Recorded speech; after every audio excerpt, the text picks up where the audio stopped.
أعوذ بالله من الشيطان الرجيم.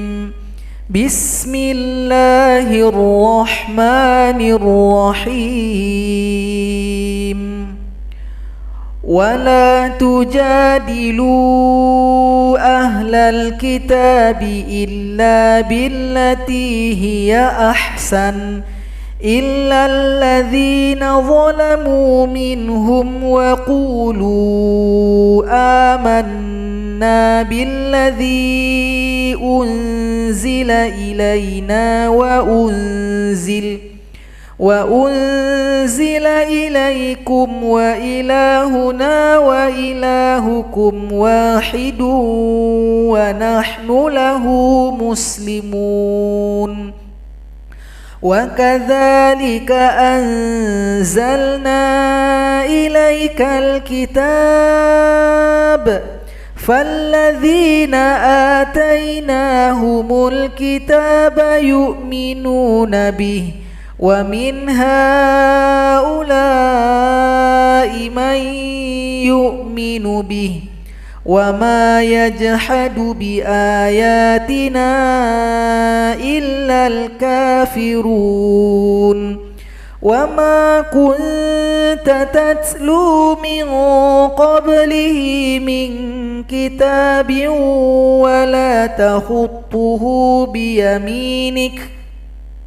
ولا تخطه بيمينك إذا لارتاب المبطلون. بل هو آيات بينات في صدور الذين أوتوا العلم وما يجحد بآياتنا إلا الظالمون. وقالوا لولا أنزل عليه آيات من ربه قل إنما الآيات عند الله وإنما أنا نذير مبين. أولم يكفهم أنا أنزلنا عليك الكتاب يتلى عليهم إن في ذلك لرحمة وذكرى لقوم يؤمنون. قل كفى بالله بيني وبينكم شهيدا يعلم ما في السماوات والأرض والذين آمنوا بالباطل وكفروا بالله أولئك هم الخاسرون. ويستعجلونك بالعذاب ولولا أجل مسمى لجاءهم العذاب وليأتينهم بغتة وهم لا يشعرون. يستعجلونك بالعذاب وإن جهنم لمحيطة بالكافرين. يوم يغشاهم العذاب من فوقهم ومن تحت أرجلهم ويقول ذوقوا ما كنتم تعملون. يا عبادي الذين آمنوا إن أرضي واسعة فإياي فاعبدون. كل نفس ذائقة الموت ثم إلينا ترجعون. والذين آمنوا وعملوا الصالحات لنبوئنهم لنبوئنهم من الجنة غرفا تجري من تحتها الأنهار خالدين فيها نعم أجر العاملين الذين صبروا وعلى ربهم يتوكلون وكأين من دابة لا تحمل رزقها الله يرزقها وإياكم وهو السميع العليم ولئن سألتهم من خلق السماوات والأرض وسخر الشمس والقمر ليقولن الله فأنى يؤفكون الله يبسط الرزق لمن يشاء من عباده ويقدر له إن الله بكل شيء عليم ولئن سألتهم من نزل من السماء ماء فأحيا به الأرض من بعد موتها ليقولن الله قل الحمد لله بل أكثرهم لا يعقلون وما هذه الحياة الدنيا إلا لهو ولعب وإن الدار الآخرة لهي الحيوان لو كانوا يعلمون فإذا ركبوا في الفلك دعوا الله مخلصين له الدين فلما نجاهم إلى البر إذا هم يشركون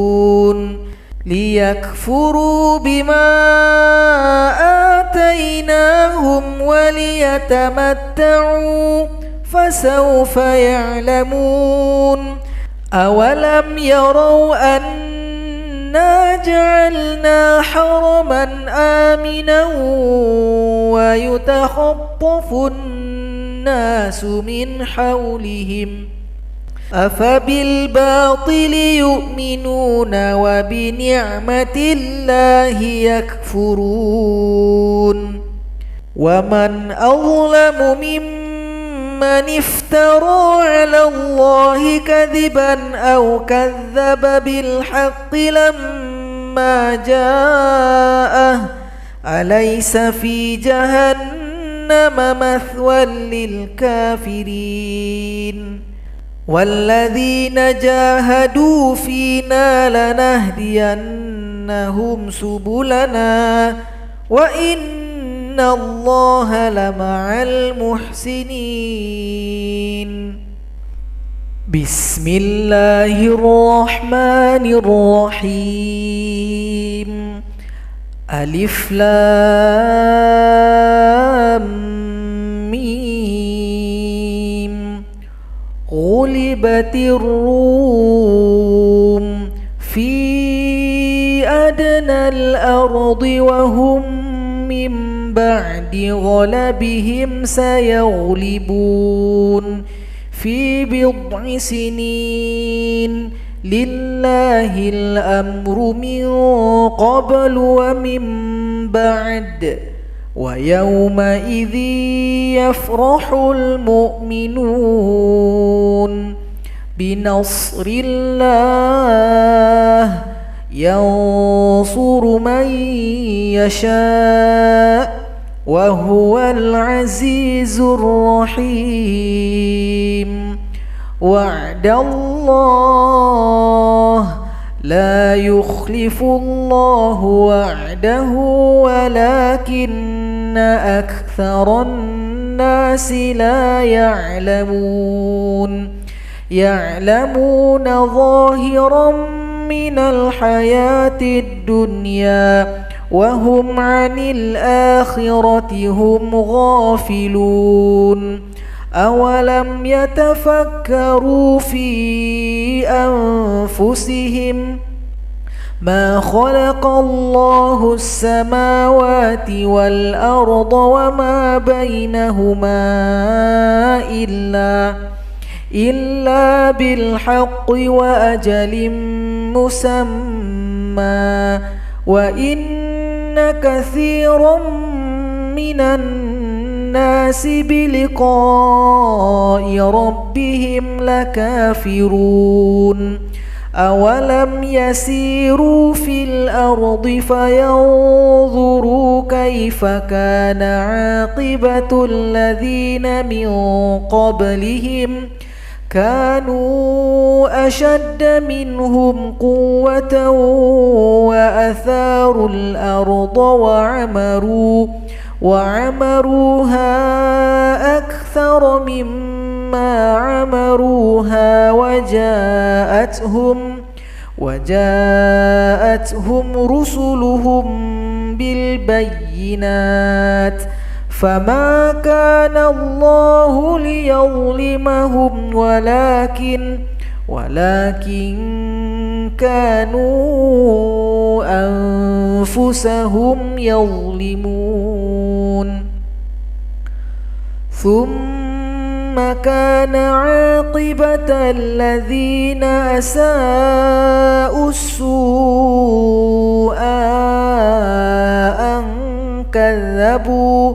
أن كذبوا بآيات الله وكانوا بها يستهزئون الله يبدأ الخلق ثم يعيده ثم إليه ترجعون ويوم تقوم الساعة يبلس المجرمون ولم يكن لهم من شركائهم شفعاء وكانوا بشركائهم كافرين ويوم تقوم الساعة يومئذ يتفرقون فأما الذين آمنوا وعملوا الصالحات فهم في روضة يحبرون وأما الذين كفروا وكذبوا بآياتنا ولقاء الآخرة فأولئك في العذاب محضرون فسبحان الله حين تمسون وحين تصبحون وله الحمد في السماوات والأرض وعشيا وحين تظهرون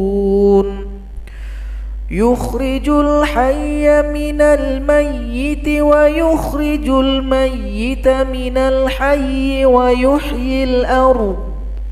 ويحيي الأرض بعد موتها وكذلك تخرجون ومن آياته أن خلقكم من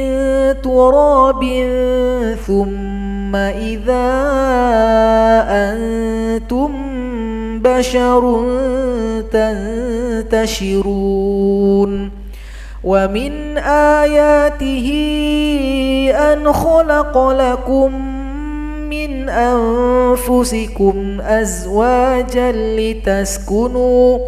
لتسكنوا إليها وجعل بينكم مودة ورحمة إن في ذلك لآيات لقوم يتفكرون ومن آياته خلق السماوات والأرض واختلاف ألسنتكم وألوانكم إن في ذلك لآيات للعالمين ومن آياته منامكم بالليل والنهار وابتغاؤكم من فضله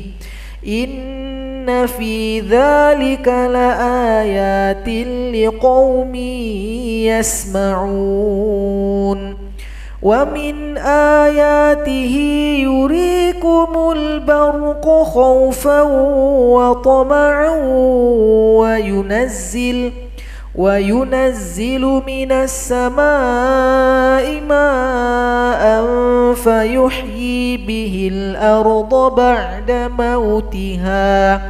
إن في ذلك لآيات لقوم يعقلون ومن آياته أن تقوم السماء والأرض بأمره ثم إذا دعاكم دعوة من الأرض إذا أنتم تخرجون وله من في السماوات والأرض كل له قانتون وهو الذي يبدأ الخلق ثم يعيده وهو أهون عليه وله المثل الأعلى في السماوات والأرض وهو العزيز الحكيم ضرب لكم مثلا من أنفسكم هل لكم مما ملكت أيمانكم من شركاء فيما رزقناكم فأنتم فيه سواء تخافونهم كخيفتكم أنفسكم كذلك نفصل الآيات لقوم يعقلون بل اتبع الذين ظلموا أهواءهم بغير علم فمن يهدي من أضل الله وما لهم من ناصرين فأقم وجهك للدين حنيفا فطرة الله التي فطر الناس عليها لا تبديل لخلق الله ذلك الدين القيم ولكن أكثر الناس لا يعلمون منيبين إليه واتقوه وأقيموا الصلاة ولا تكونوا من المشركين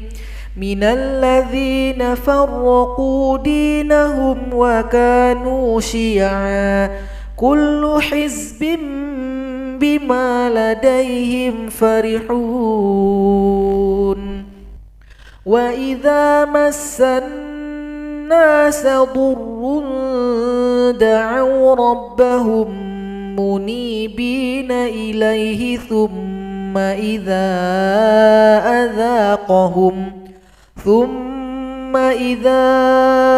أذاقهم منه رحمة إذا فريق منهم بربهم يشركون ليكفروا بما آتيناهم فتمتعوا فسوف تعلمون أم أنزلنا عليهم سلطانا فهو يتكلم بما كانوا به يشركون وإذا أذقنا الناس رحمة فرحوا بها وإن تصبهم سيئة بما قدمت أيديهم إذا هم يقنطون أولم يروا أن الله يبسط الرزق لمن يشاء ويقدر إن في ذلك لآيات لقوم يؤمنون فآت ذا القربى حقه والمسكين وابن السبيل ذلك خير للذين يريدون وجه الله وأولئك هم المفلحون وما آتيتم من ربا ليربو في أموال الناس فلا يربو عند الله وما آتيتم من زكاة تريدون وجه الله فأولئك هم المضعفون الله الذي خلقكم ثم رزقكم ثم يميتكم ثم يحييكم هل من شركائكم من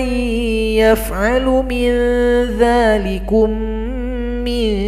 شيء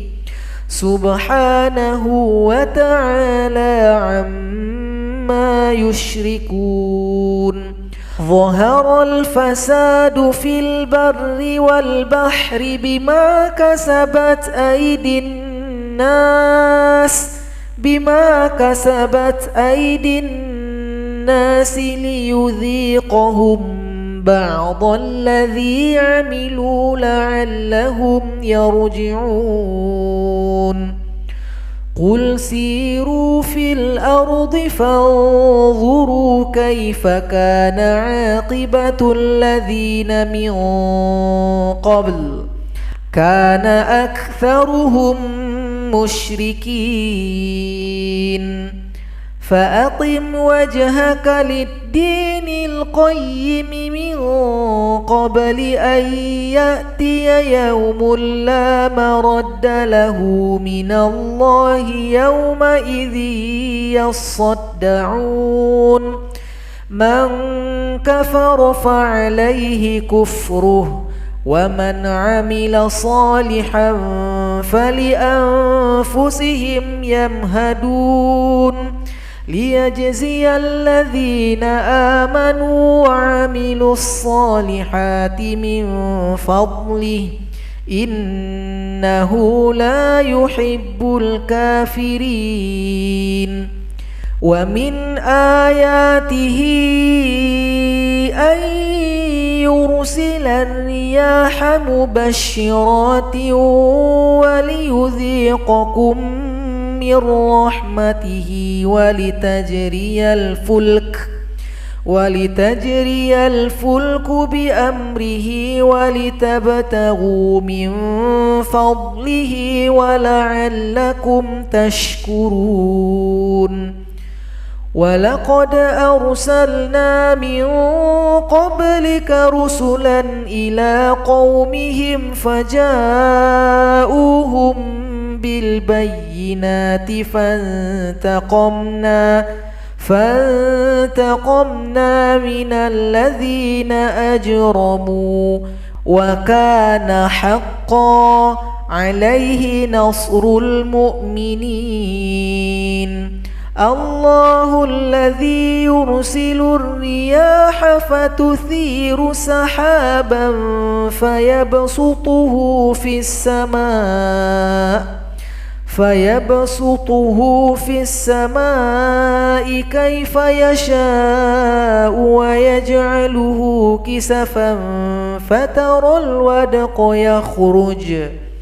فترى الودق يخرج من خلاله فإذا أصاب به من يشاء من عباده إذا هم يستبشرون وإن كانوا من قبل أن ينزل عليهم من قبله لمبلسين فانظر إلى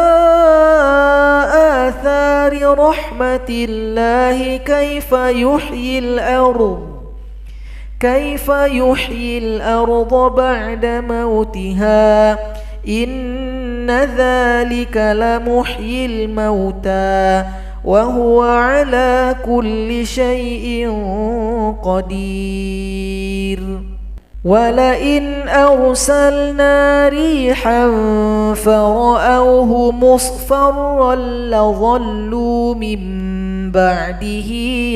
يكفرون فإنك لا تسمع الموتى ولا تسمع الصم الدعاء إذا ولوا مدبرين وما أنت بهاد العمي عن ضلالتهم إن تسمع إلا من يؤمن بآياتنا فهم مسلمون الله الذي خلقكم من ضعف ثم جعل من بعد ضعف قوة ثم جعل من بعد قوة ضعفا وشيبة يخلق ما يشاء وهو العليم القدير ويوم تقوم الساعة يقسم المجرمون ما لبثوا غير ساعة كذلك كانوا يؤفكون وقال الذين أوتوا العلم ولا الإيمان لقد لبثتم في كتاب الله إلى يوم البعث فهذا يوم البعث ولكنكم كنتم لا تعلمون فيومئذ لا ينفع الذين ظلموا معذرتهم ولا هم يستعتبون ولقد ضربنا للناس في هذا القرآن من كل مثل ولئن جئتهم بآية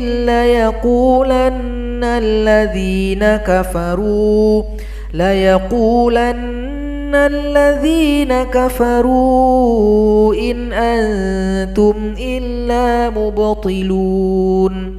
كذلك يطبع الله على قلوب الذين لا يعلمون فاصبر إن وعد الله حق ولا يستخفنك الذين لا يؤمنون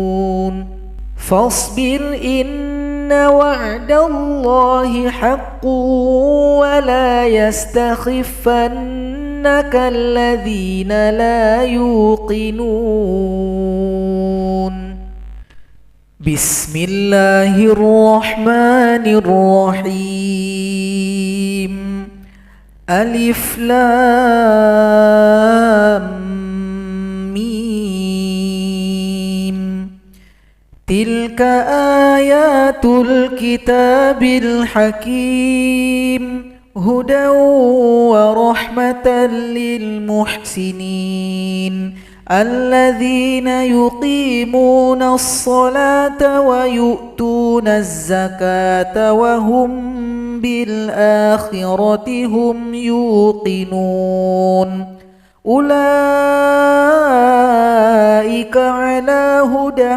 من ربهم وأولئك هم المفلحون ومن الناس من يشتري لهو الحديث ليضل عن سبيل الله بغير علم ويتخذها هزوا أولئك لهم عذاب مهين وإذا تتلى عليه آياتنا ولى مستكبرا كأن لم يسمعها كأن في أذنيه وقرا فبشره بعذاب أليم إن الذين آمنوا وعملوا الصالحات لهم جنات النعيم خالدين فيها وعد الله حقا وهو العزيز الحكيم خلق السماوات بغير عمد ترونها وألقى في الأرض رواسي أن تميد بكم وبث فيها من كل دابة وأنزلنا من السماء ماء فأنبتنا فيها من كل زوج كريم هذا خلق الله فأروني ماذا خلق الذين من دونه بل الظالمون في ضلال مبين ولقد آتينا لقمان الحكمة أن اشكر لله ومن يشكر فإنما يشكر لنفسه ومن كفر فإن الله غني حميد وإذ قال لقمان لابنه وهو يعظه يا بني لا تشرك بالله إن الشرك لظلم عظيم ووصينا الإنسان بوالديه حملته أمه وهنا على وهن وفصاله في عامين أن اشكر لي ولوالديك إلي المصير وإن جاهداك على أن تشرك بي ما ليس لك به علم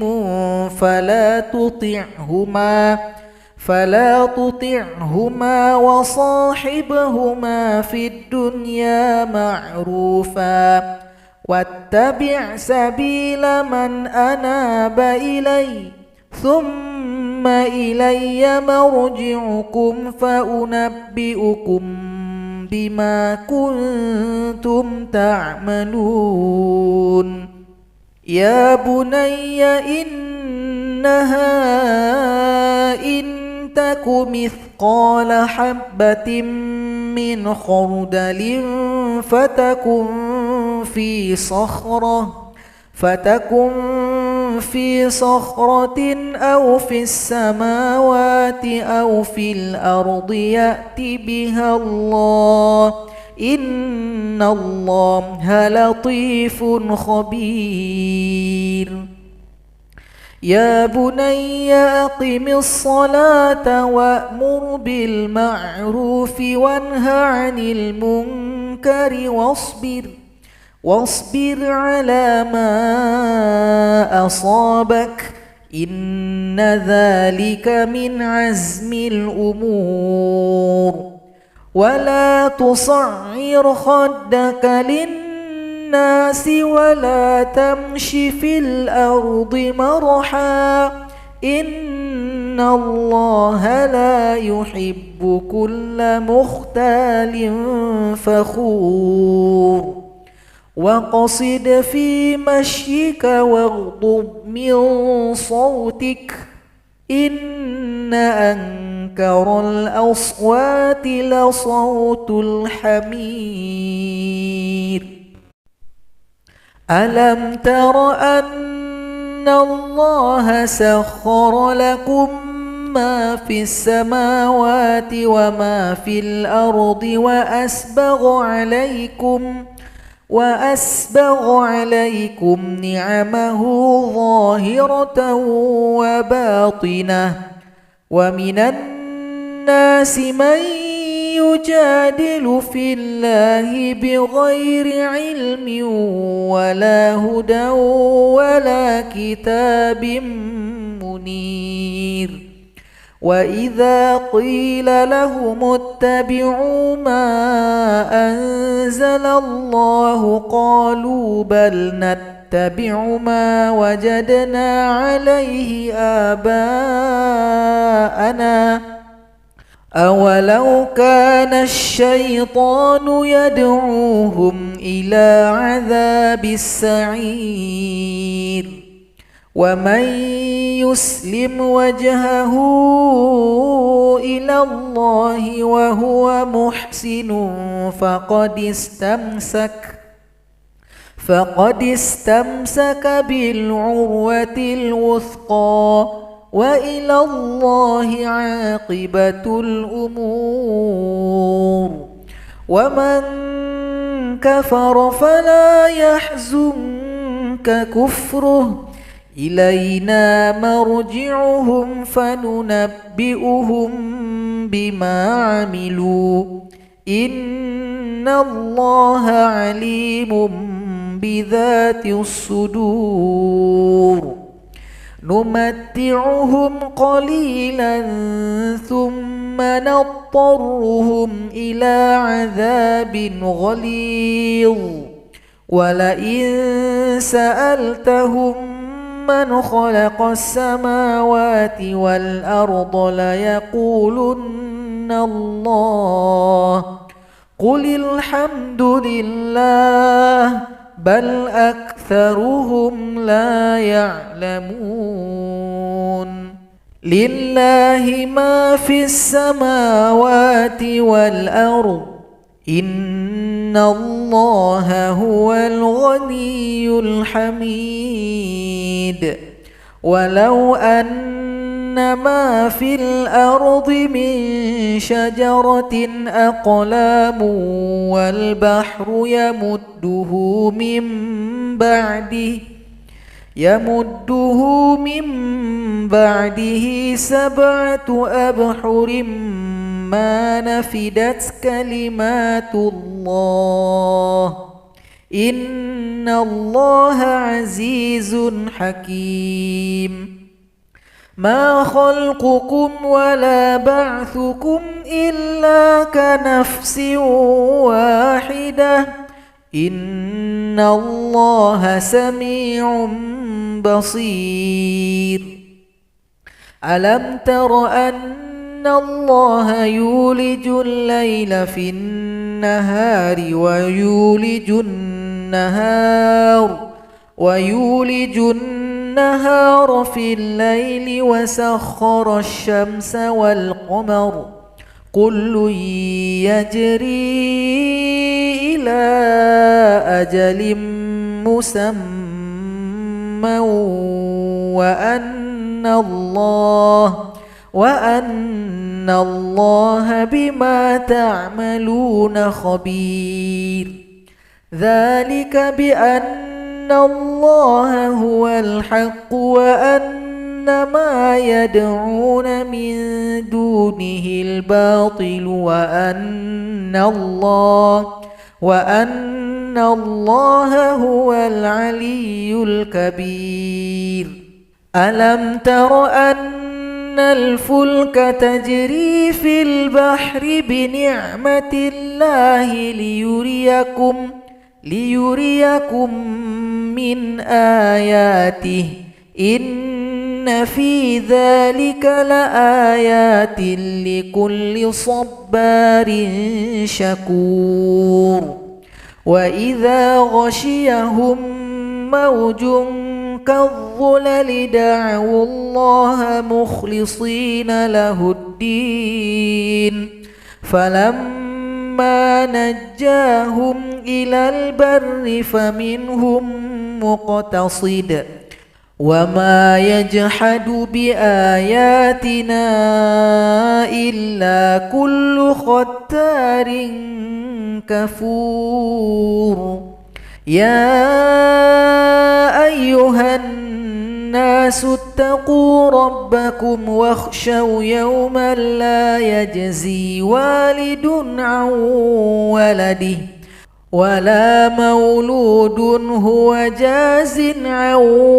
والده شيئا إن وعد الله حق فلا تغرنكم الحياة الدنيا وما يغرنكم بالله الغرور إن الله عنده علم الساعة وينزل الغيث ويعلم ما في الأرحام وما تدري نفس ماذا تكسب غدا وما تدري نفس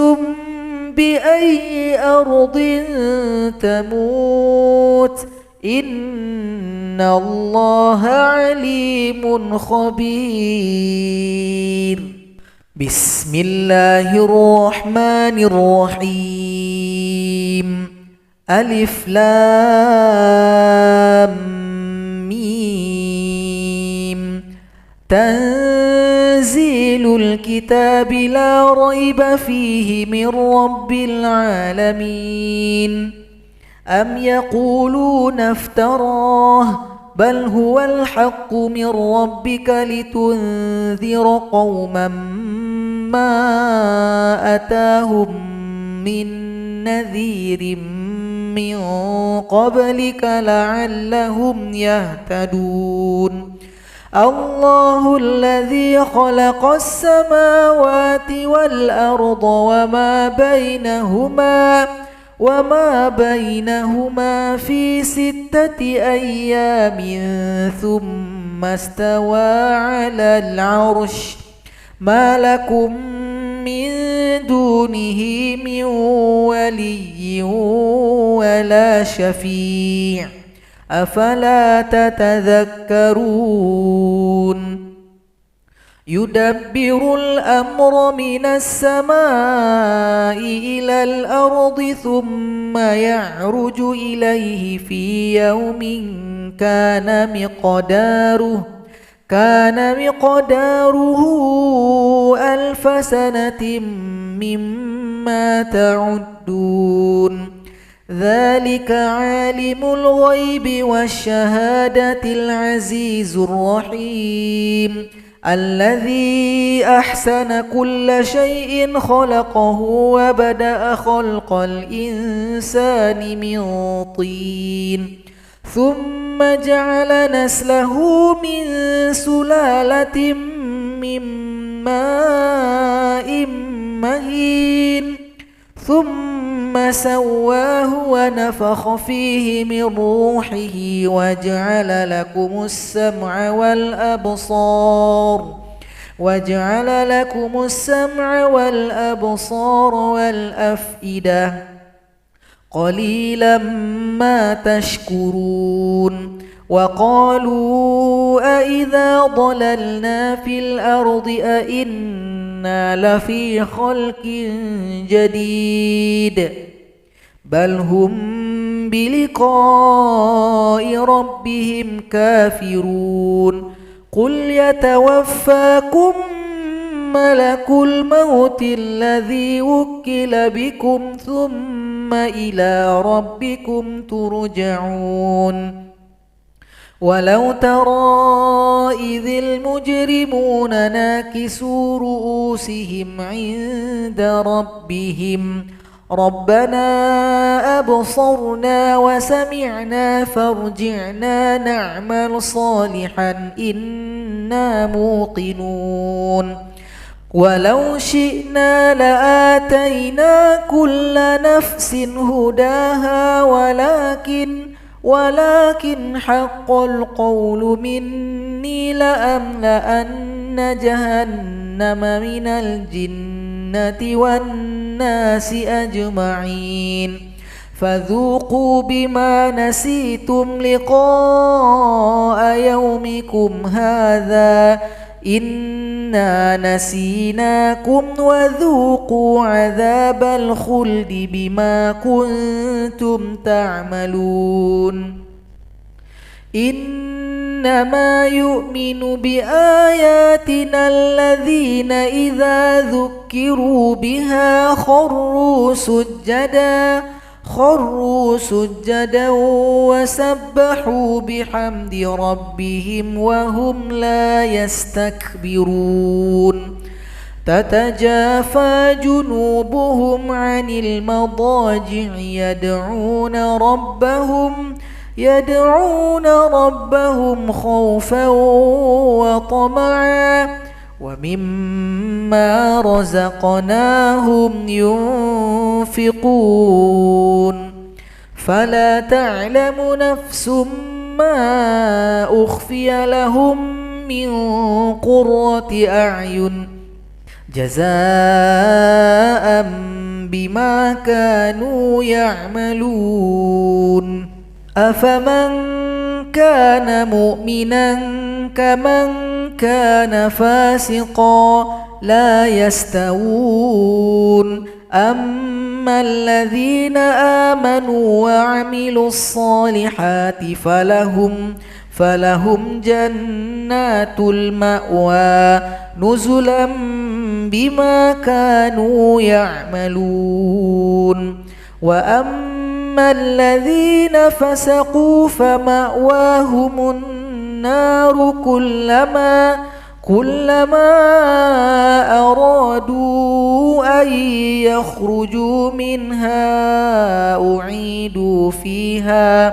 أعيدوا فيها وقيل لهم ذوقوا عذاب النار الذي كنتم به تكذبون ولنذيقنهم من العذاب الأدنى دون العذاب الأكبر لعلهم يرجعون ومن أظلم ممن ذكر بآيات ربه ثم أعرض عنها إنا من المجرمين منتقمون ولقد آتينا موسى الكتاب فلا تكن في مرية من لقائه وجعلناه هدى لبني إسرائيل وجعلنا منهم أئمة يهدون بأمرنا لما صبروا وكانوا بآياتنا يوقنون إن ربك هو يفصل بينهم يوم القيامة فيما كانوا فيه يختلفون أولم يهد لهم كم أهلكنا من قبلهم من القرون يمشون في مساكنهم إن في ذلك لآيات أفلا يسمعون أولم يروا أنا نسوق الماء إلى الأرض الجرز فنخرج به زرعا تأكل منه أنعامهم وأنفسهم أفلا يبصرون ويقولون متى هذا الفتح إن كنتم صادقين قل يوم الفتح لا ينفع الذين كفروا إيمانهم ولا هم ينظرون فأعرض عنهم وانتظر إنهم منتظرون. بسم الله الرحمن الرحيم. يا أيها النبي اتق الله ولا تطع الكافرين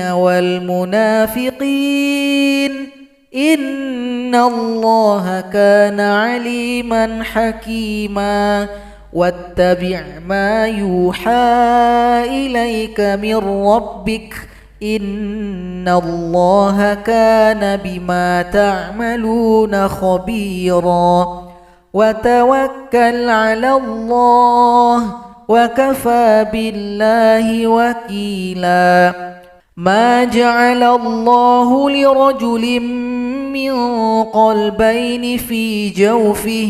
وما جعل أزواجكم اللائي تظاهرون منهن أمهاتكم وما جعل أدعياءكم أبناءكم ذلكم قولكم بأفواهكم والله يقول الحق وهو يهدي السبيل. ادعوهم لآبائهم هو أقسط عند الله فإن لم تعلموا آباءهم فإخوانكم في الدين ومواليكم وليس عليكم جناح فيما أخطأتم به ولكن ما تعمدت قلوبكم وكان الله غفورا رحيما. النبي أولى بالمؤمنين من أنفسهم وأزواجه أمهاتهم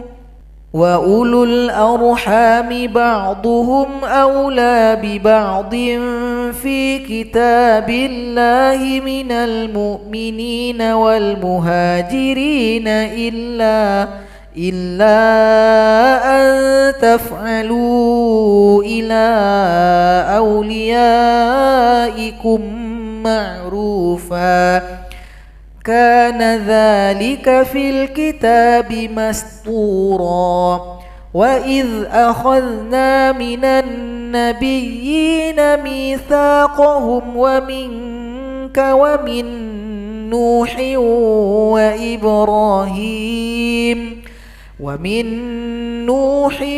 وإبراهيم وموسى وعيسى بن مريم وأخذنا منهم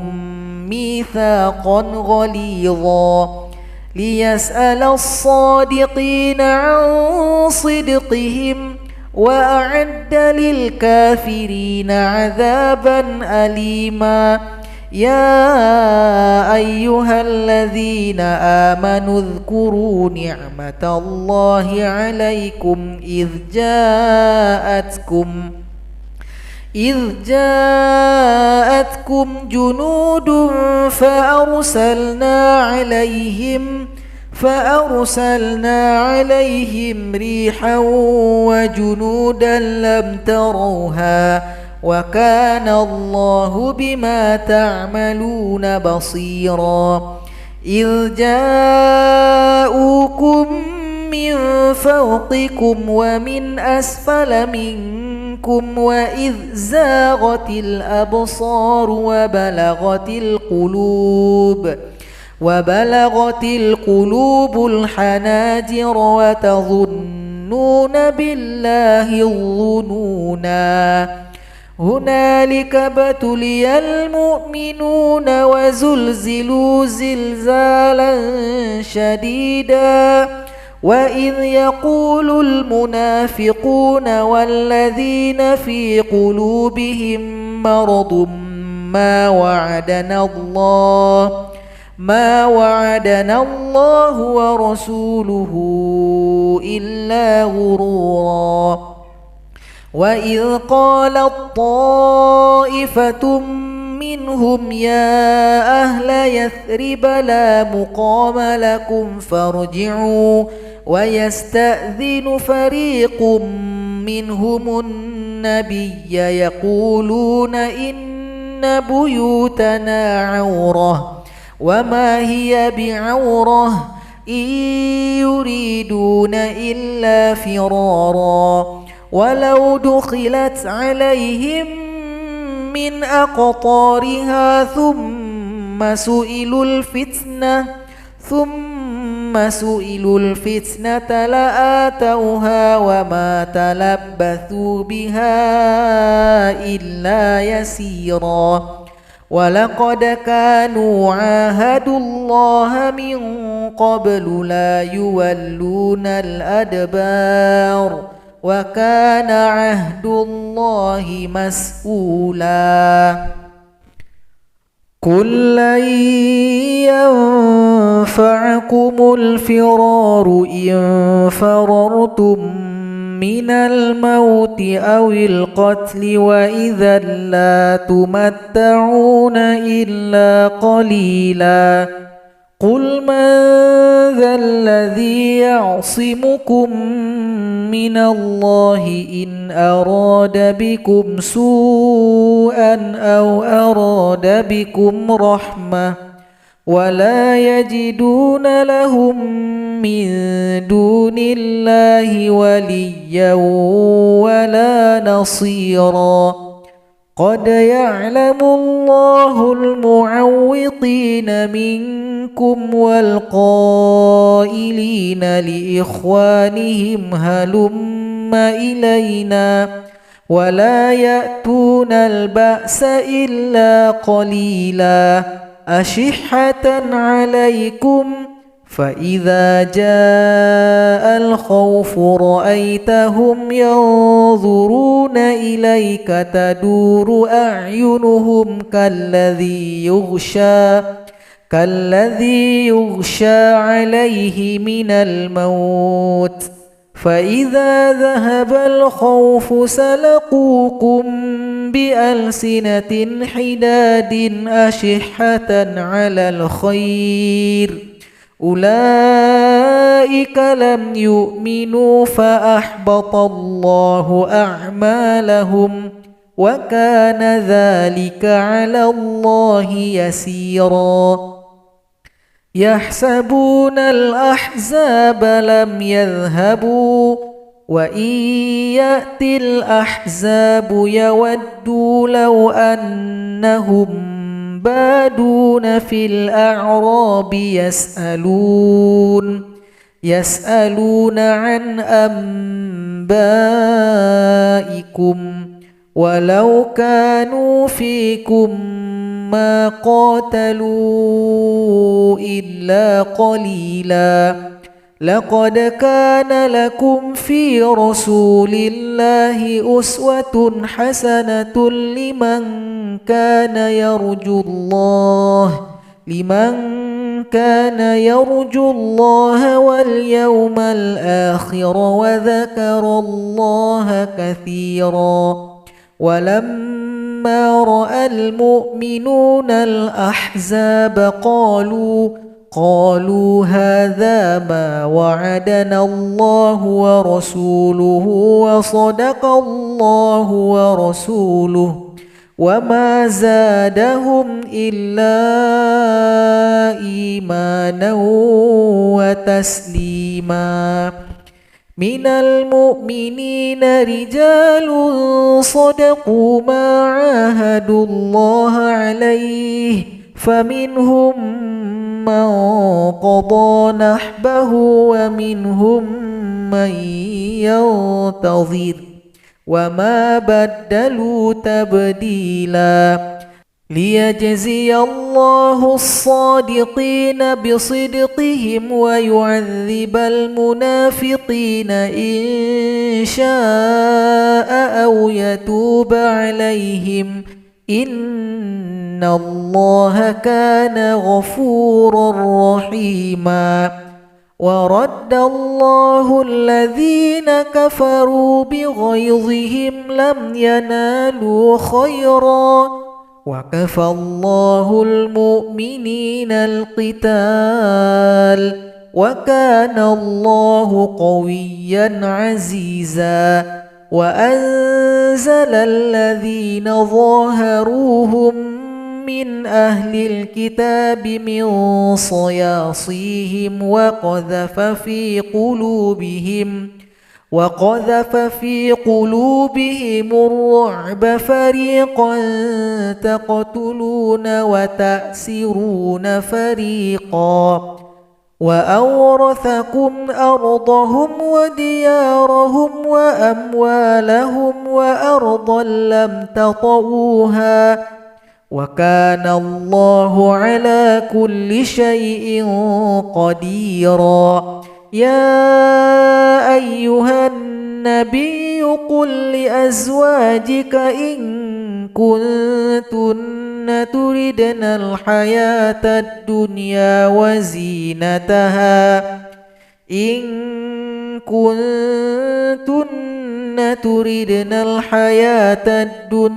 وزينتها فتعالين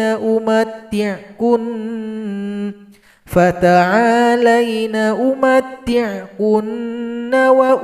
وأسرحكن سراحا جميلا. وإن كنتن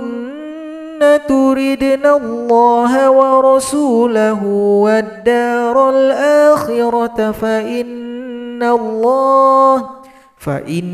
الله أعد للمحسنات منكن أجرا عظيما. يا نساء النبي من يأت منكن بفاحشة مبينة يضاعف لها العذاب ضعفين وكان ذلك على الله يسيرا. صدق الله العظيم.